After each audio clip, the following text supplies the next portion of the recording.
Brothers and sisters, today I would like to remind you of a topic which we hear from time to time, but we always need to be reminded of. And that is the place of the Quran in our lives.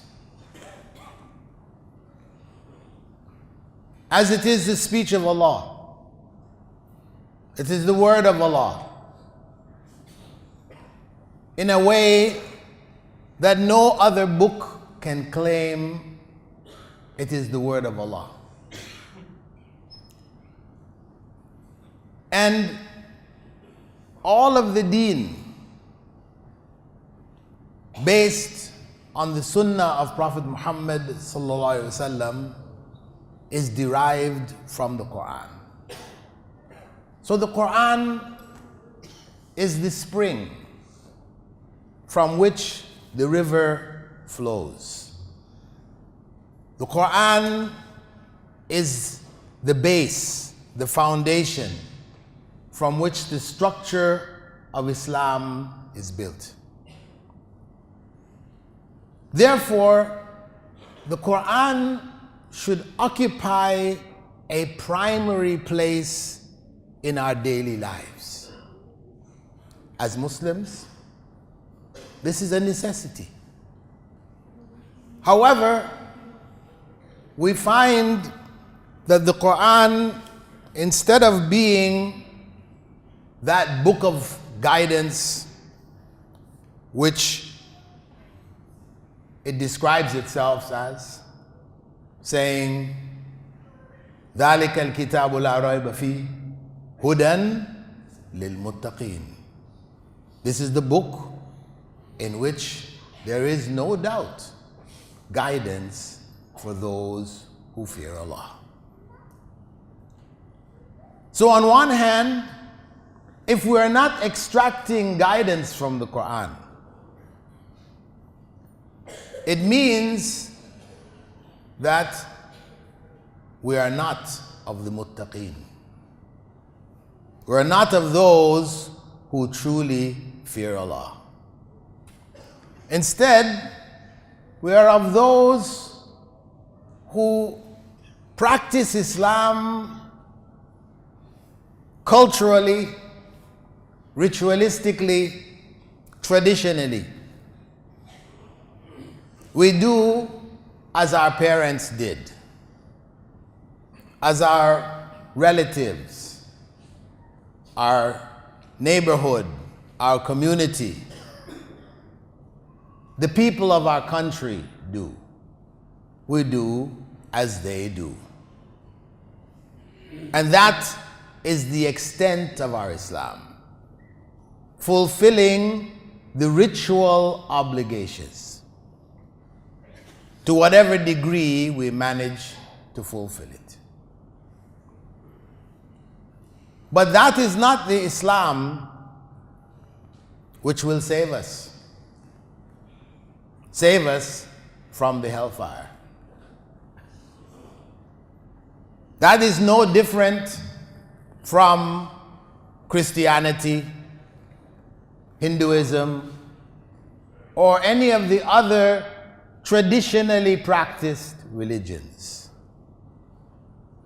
where the followers, for the most part, don't even understand the teachings. They just do as their parents, their communities did. There is no difference.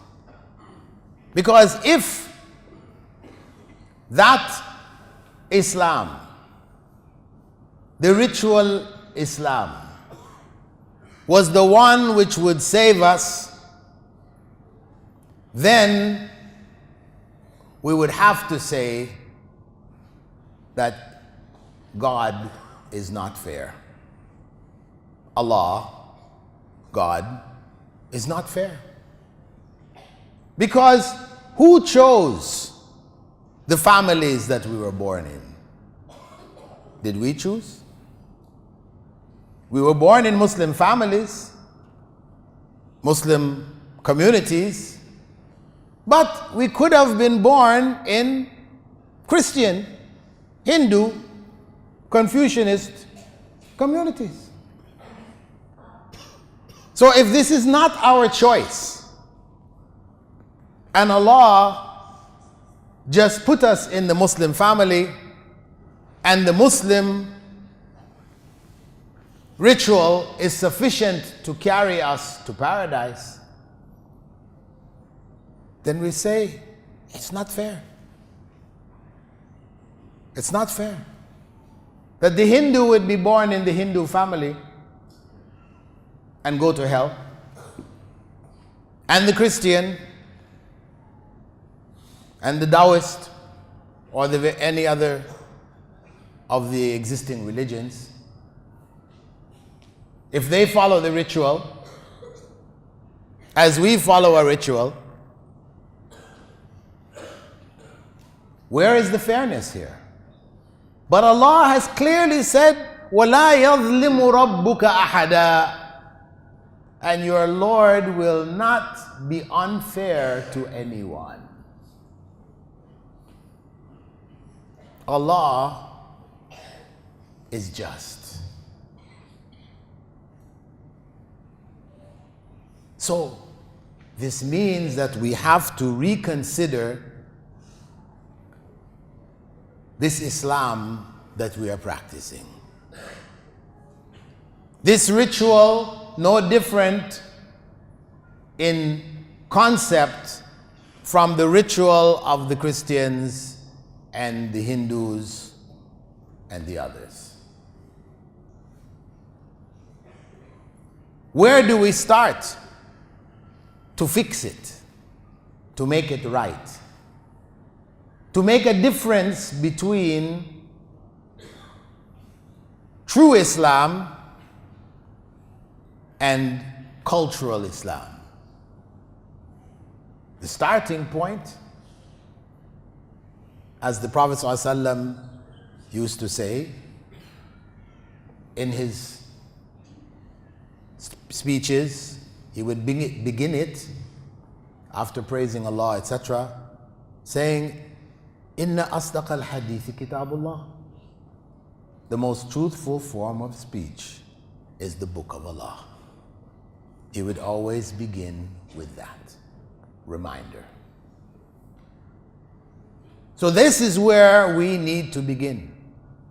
We need to get back to the Quran and to understand it and to bring it into our lives, to play a primary role in our day-to-day lives that currently is missing. And Allah subhanahu wa ta'ala in the Quran, speaking about the time of the Prophet sallallahu alaihi wasallam and of times to come, he stated in Surah Al-Furqan, that's the 25th chapter, verse 30, وَقَالَ الرَّسُولُ يَا رَبِّي إِنَّ قَوْمِ اتَّخَذُوا هَذَا الْقُرْآنَ مَهْجُورًا. The messenger said, Allah said, the messenger said, O my Lord, indeed my people have boycotted this Quran. Indeed, my people have boycotted this Quran. In the time of the Prophet ﷺ, the Quraysh sought to boycott the Quran. They made a pact amongst themselves that no one would listen to it. And they warned all the other tribes and the people who came to Mecca to beware of the Quran. They boycotted the Quran. But in our times, that boycotting amongst Muslims has become most dominant. In cultural Islam, the Quran is boycotted. Ibn al-Qayyim, a scholar from the 13th century, had identified 5 ways by which the Quran is boycotted. The first, which we introduced in the very beginning, is neglecting to ponder over it or to comprehend it. Neglecting to reflect on its meanings, seeking to draw understanding from it, but only dealing with it from a ritual perspective, where we put the verses on our walls. This is the sign of the Muslim home today, that we have some verses of the Quran on the wall. Ayatul Kursi, Surah Yasin, and so on and so forth. Some of these verses or surahs the Prophet ﷺ spoke about. Among them will be the 3 Quls, for example. The Prophet ﷺ told us to recite the 3 Quls before we go to bed at night. It's a protector. Also, Ayatul Kursi. The Prophet ﷺ told us that. But what we have done is we have had it written in the most beautiful calligraphic styles. In some cases, it's so beautiful and beautified that if we didn't know what it was, we couldn't read it. It's not readable. It became an art. Calligraphy amongst Muslims became the alternative art form, because we weren't allowed to make pictures of people and living things, etc., which other nations used for their artistic expression. We focused on calligraphy. And other areas, it's not only calligraphy, but calligraphy we became known for it. The calligraphic styles, beautiful. And there is no harm if we are beautifying our homes with calligraphy. There's no real harm. But when it comes to Quran, it becomes a harm, because we are using the Quran to beautify the physical location, not to beautify our thoughts, to give us deeper understanding of the Quran and increase our practice of Islam, but simply to please our eyes. And for sure, this was not the purpose of the Quran. I'm sure we all understand that. This is misusing the Quran. So we have to ask ourselves, when we go back home today and we look at these calligraphic, artistic works on our walls for beautifying our walls, Is it better that we have them on our walls, or that we have those same verses in plain Arabic and then translated into our languages? Because so many of us today, as we are here, don't understand Arabic. So, if the goal of the Quran is understanding, reading the Quran, the goal is for understanding, then we need to have it in a language which we can understand. We should strive to learn Arabic. I'm not saying forget Arabic and just only deal with our own languages. No. Arabic is the language of the Quran. It's the language of Muslims. Some ignorant people say, when they look at Muslims focus on Arabic, it's an Arab religion. It's for Arabs. But no, this is not true. The vast majority of Muslims are not Arabs. Arabs maybe are only 20% of the total population of Muslims in the world. So it's not an Arab religion. It's not true. It might seem like that here in an Arabic country where Jumu'ah is normally in Arabic and you don't understand Arabic. So if you go to any of the other masjids, you go there and sleep until the iqamah comes for you to make salah. Then you get up and you join the prayer. So to somebody observing from the outside, they may say, hey, it's the Arab religion. It's not for non-Arabs. But that's not the truth. The truth of the matter is that the Quran, the final revelation of Allah to humankind, was in Arabic.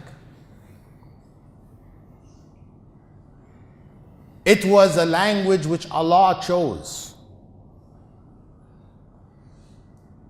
based on the fact that the final messenger was being raised up from among Arabs. People say, well, why not English? Well, because that final messenger was from Arabia. So for him to deliver a Quran in English, the very people who he was raised amongst, he couldn't convey the message. So it made sense that the final revelation should be in Arabic.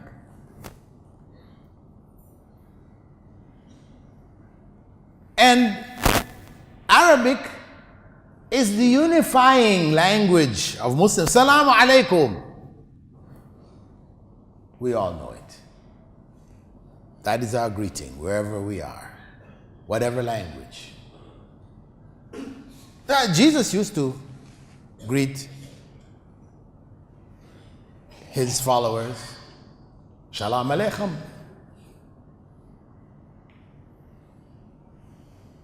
But today, Christians greet with hi, hello, everything, but peace be unto you. And if they say it in English, then the people who don't speak English don't understand. Whereas, Salam Alaikum is known everywhere. And if we were in Peking, and we were walking down the street looking for a masjid, and masjids in China don't look like masjids in our countries. We mainly maintain an Arabic, Turkish, Indian style in our building of masjids, so you can recognize them, the minaret, etc. But in China, they didn't. It's Chinese style. It looks like the other buildings. So you could walk right past the masjid and have no idea. Now, how else can you hear? How else can you know? The adhan. Allahu Akbar, Allahu Akbar. But now if you're saying that in Chinese, you will just walk by. You would not have understood. You couldn't find the masjid. And if you did manage to stumble into the masjid and you want to join the people in prayer, and the imam, instead of saying Allahu Akbar, he said something else in Chinese, you'd be waiting to see what is everybody else doing. You wouldn't know. So the Arabic unifies the ummah, the vast majority of whom are not Arabs. But the understanding of that Arabic Quran, this should be the goal of every one of us, to understand the Quran. If we don't have Arabic, then we have to go with translation. But we should still strive to understand the Arabic. There are lessons available here at the center, teaching Arabic towards understanding the Quran. We should take some time out of our lives, dedicate it to understanding the Quran in Arabic. And if we have that understanding, then the Quran takes on a different meaning. Every prayer of the loud prayers which are read aloud, Fajr, Maghrib and Isha, every time we pray in the masjid and the Imam recites verses from different surahs, we will understand. We will understand directly from Allah subhanahu wa ta'ala what He's saying. And surely that will make our prayers more meaningful, isn't it? Our prayers will become more meaningful because we understand what Allah is saying to us. And that message is to each and every one of us. So,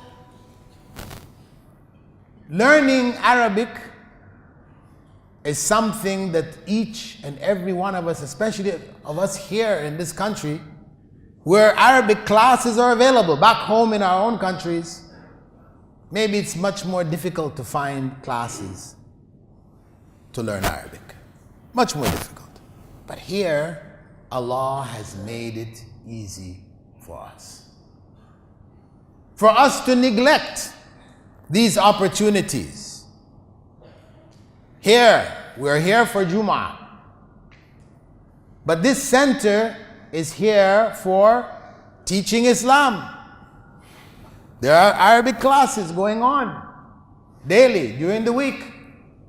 We should avail ourselves of it if we're really serious about understanding the Quran.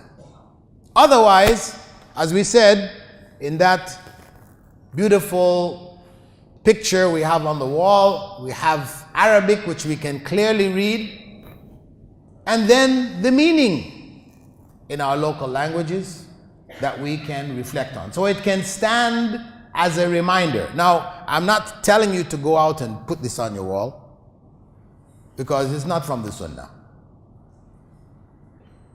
But if you put it on your wall, it's not against the Sunnah. Okay? So I'm just saying that if you're going to put it on your wall, then put it in a form that you can benefit from it. Put it in a form that it will have some meaning in your life. Something to reflect on, a reminder. And also, we should not use it for barakah. Many of us, when we put it on the wall in that calligraphic form, one, it was for beautification, and the other reason, it was for what? For barakah. Because we believe that when we put it on our wall, it makes our home Islamic, and Allah's barakah will come down on this home. This is what's behind it. The issue of barakah. But is this what the Prophet ﷺ told us? How to gain barakah? How to gain the blessings of Allah? By sticking Quran on your walls? Definitely not. The only barakah that will come from it would be the barakah from understanding what we have written, as I described before.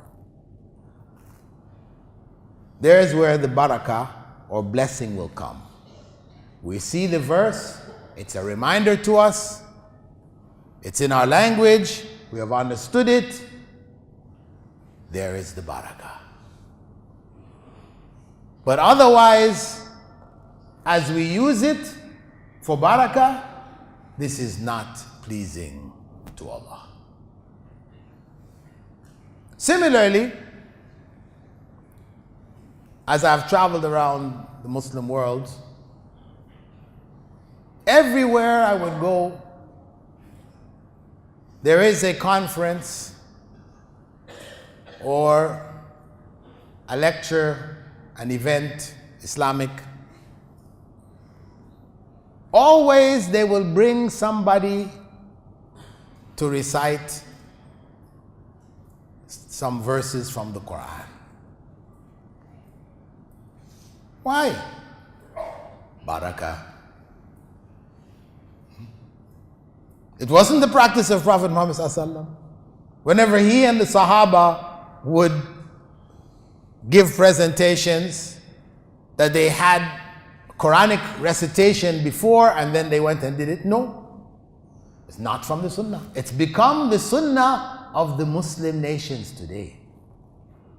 Muslim communities all around the world. It's become like a Sunnah, because I cannot recall any place that I went to, from Guyana, South America, to Mindanao, Philippines.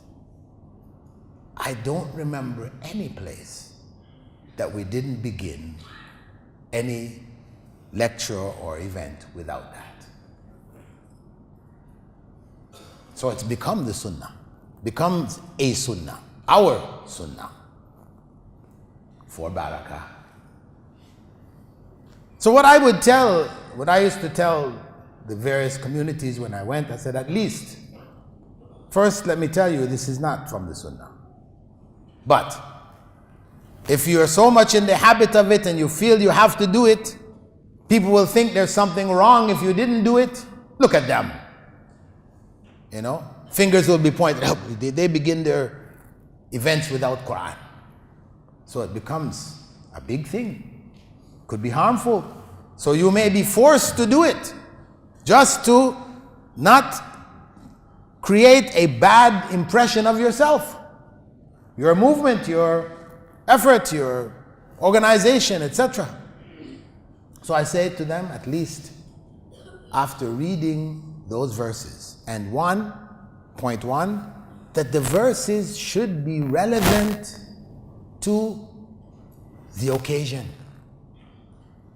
The verses should be relevant to the occasion. Not just random verses. I gave a lecture in Nigeria about a month and a half ago, and they brought some young girls who had memorized large portions of the Quran to recite some Quran before the event. The event was on education and, the importance of Islamizing education, etc. And the little girls came, and the Quran they told them to memorize, to recite, was from Surah Maryam. Talking about Maryam when she became pregnant, and the pains of the labor caused her to wish that she hadn't been born, to cling on to a palm tree. After the recitation, when I had to address the people, I said to them, what is the relationship between Maryam's pregnancy and having a child to Islamizing education? No connection at all. So, at least, if we're going to have this recitation, we should choose verses that are relevant to the event. But some people might say, well, what does it matter if we just give the meaning? Well, because what has happened to us is that the Quran has become a ritual, disconnected from our lives. What we seek to do today is to bring the Quran back into our lives, to understand it in a meaningful way that it would change our lives. So, the way to that, the way forward in terms of our usage is that it should be relevant. Those verses should be relevant to the occasion. That is a way of teaching people indirectly. The Quran is relevant. Because there is nothing that we can speak about in which we cannot find some verses of the Quran relevant to. May not be direct relevance, maybe indirect, because maybe we're talking about atomic physics. Maybe we don't find a direct reference, but the context in which we're talking about, we can find relevance in the Quran. Because the Quran is for all times, for all places, and for all people. So, we should strive to make it relevant. As Allah told us, أَفَلَا يَتَدَبَّرُونَ الْقُرْآنَ أَمْ عَلَى قُلُوبٍ أَقْفَالُهَا. That was Allah's reminder. Will they not reflect on the Quran, or are their hearts closed up, locked up? Qufl is a lock. And truly today, our hearts have become locked. That is the reality of the Muslim world today. Our hearts have been locked up from the Quran. So, we need to open up our hearts. The way is through understanding the Quran, reading it, and reflecting on its meanings, whether it is in Ramadan or outside of Ramadan. Our goal is to understand the words of Allah. Better we read a little and understand a lot than to read a lot and understand little. That's, I think, obvious mathematics. We try to read and understand as much as we can. And that's how the Sahaba learned the Quran from Rasulullah sallallahu alaihi wasallam. They said, we used to learn the Quran 10 verses at a time. And we would not go on to another 10 until we understood what were in the first 10. We understood it and we tried to apply it. We were learning knowledge and application at the same time together. That's how they learned the Quran. And Allah gave them the success that He gave them. We are here as a result of their efforts.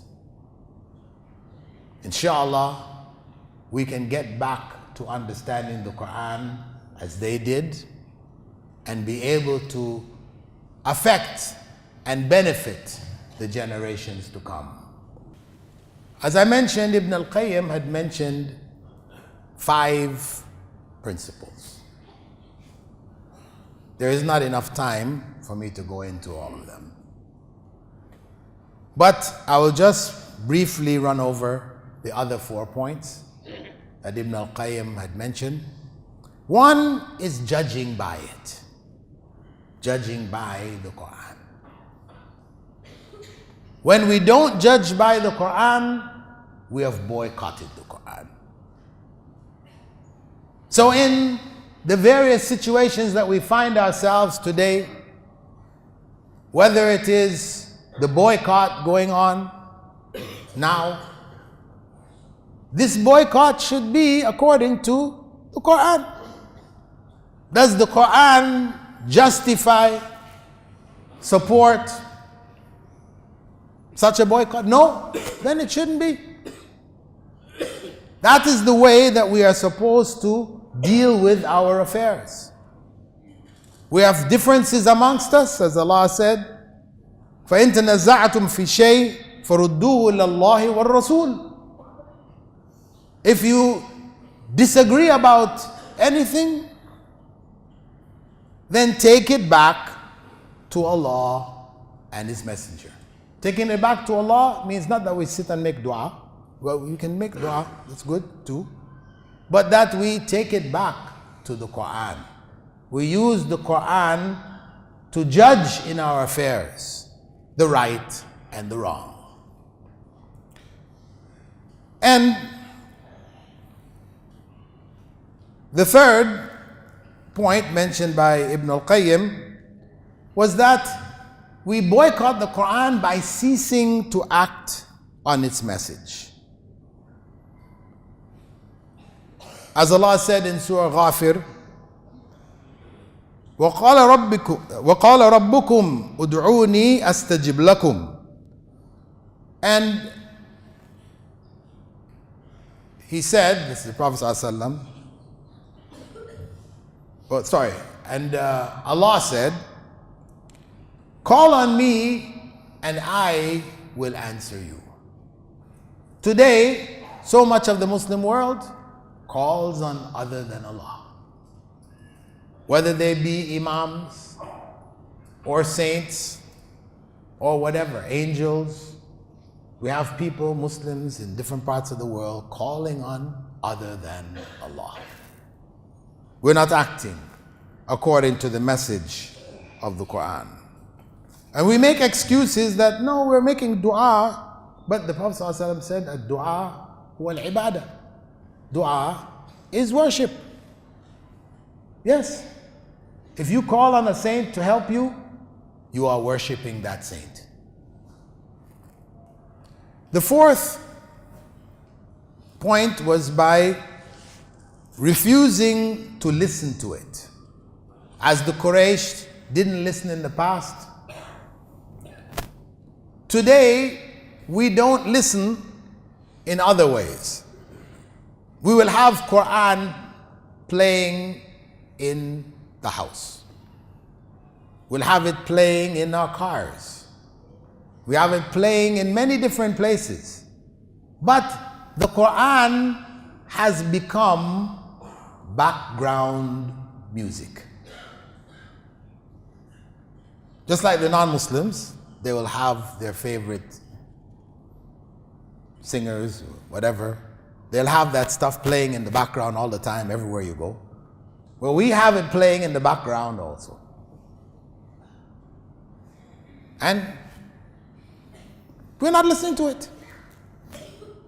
It's just background ambience, you know.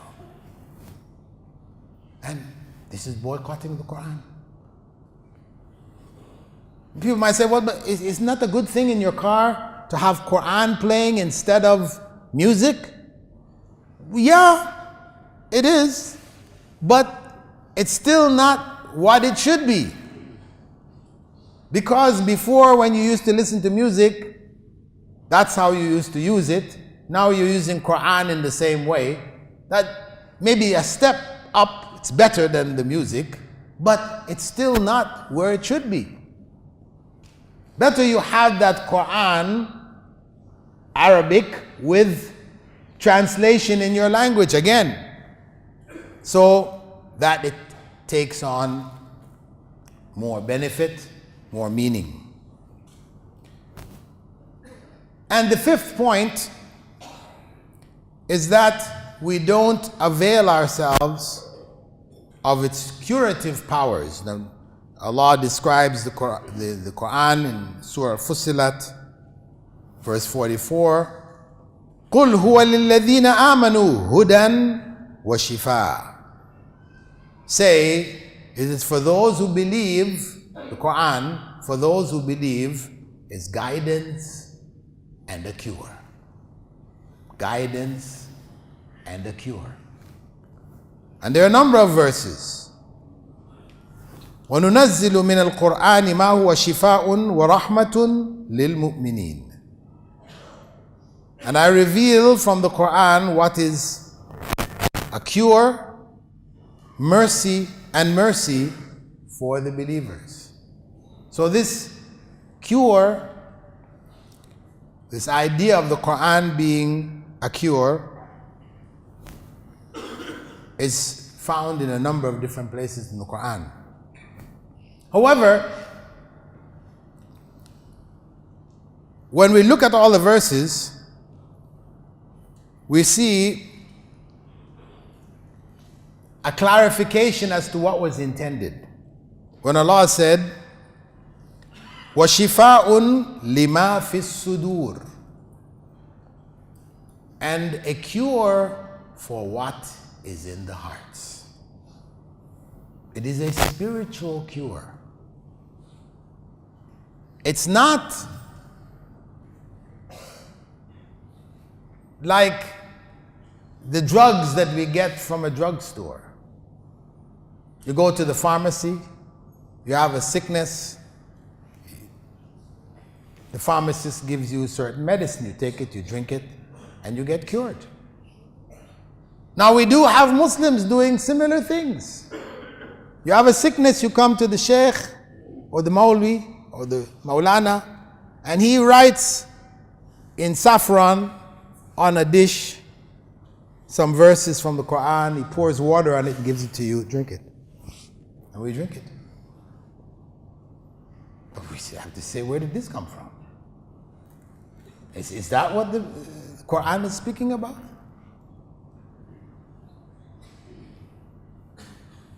And we have water. You can go now to Muslim stores where they will sell Zamzam, and they'll also sell water that Sheikh so-and-so blew on. Right? You know, the Sheikh has bottles in front of him. He does all the bottles. He recites some Quran. He blows. Then he closes it back up, and these bottles are, you know, his name is put on it, blown on by Sheikh so-and-so. And we go to stores and we buy it. Depending how big the Sheikh is, you know, it's more costly, right? You know, this is something we can laugh at, but we have Muslims believing in this very sincerely. You know, they've misunderstood the cure of the Quran. The cure of the Quran is a spiritual cure. It's not a drugstore, a pharmacist, or pharmacy. So, the main point of the khutbah today was a reminder to reconnect with the Quran. Let us get back to the Quran. Bring the Quran into our lives in a meaningful way. That we read a little bit and strive to understand a lot. That we make it the guidance that Allah said it was. Hudan lil muttaqeen. I ask Allah subhanahu wa ta'ala to bring the Quran back into our lives, to forgive us for our negligence and our ignorance of the past, and to keep us firmly on the path to understanding the Quran and to living our lives in accordance with it. We ask Allah to give us the guidance to spread this understanding to our children and our families, and to be a beginning point, like a ripple in water, reaching far beyond our families to the rest of the ummah. Because each and every one of us, if we do something good, pleasing to Allah, it will have a domino effect. So I ask Allah to keep us firmly attached to the Quran, to keep our hearts in love with the Quran, to keep our minds guided by the Quran, and to keep our actions in accordance with the Quran. Aqim as-salah. Seeking knowledge an obligation made easy. Thought about studying for a long time? Tuition fees keeping you from actually starting? Islamic Online University has led a revolution in online learning. The world's first tuition-free degree, BA in Islamic Studies. Access the knowledge, any place, anytime, anywhere. It just doesn't get any easier than that. Classes, texts, assignments, completely online. Set your own schedule for the semester. No overseas travel required for the exams. Subjects taught by qualified English-speaking scholars. Weekly live sessions in virtual classrooms. With curricula based on those in Al Madina University in Saudi Arabia, Al Azhar University in Cairo, and other reputable institutions around the world. Why wait any longer? You pay just a symbolic registration fee and are ready to begin the adventure of higher education. The most diverse student body of any university in the world. 130,000 plus registered students from 217 countries. Log in to the website for more details. www.islamiconlineuniversity.com